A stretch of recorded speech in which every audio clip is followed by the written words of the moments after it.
Hey everyone. Sorry it's super early and like my hair's a mess and everything, but I woke up to a lot of like, why don't the critics like Suicide Squad in my feed? And I thought I would just give my opinion on why that is. I think it's because critics are literally trained professionals. And when I say professional, I don't mean they're necessarily good at their job. I mean that they went to school and they now get paid to review films, and they're paid to nitpick it or sit there with a pen and pad and critique the film. So they went into the theater with the exact opposite intention of someone who went in there with their enthusiasm and their passion for it, and someone like an Angry Joe, which is what I just saw, which is someone who's like, I don't get it and they must be paid off. And that's not the case. And it actually there should be this schism between the critics and the people and the fans who went in expressly to enjoy it. So a critic is sitting there, it's their job. They probably aren't looking forward to it because of the past failures in the DC movieverse.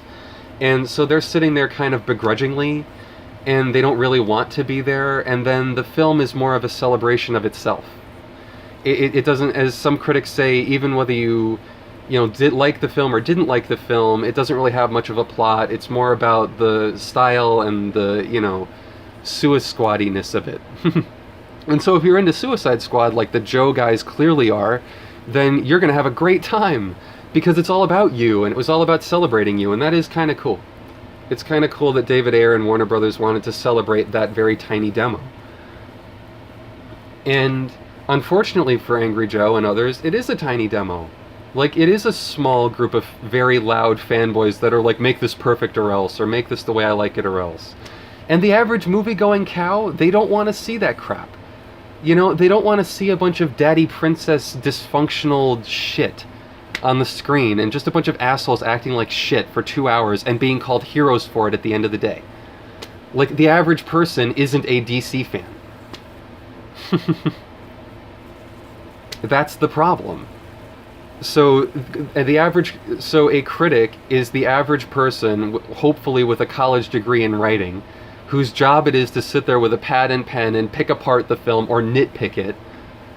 And Angry Joe is the kind of guy who says, turn your brain off at the movies, when his brain is like the Christmas light over Beavis in the first place, but he wants to flip that off.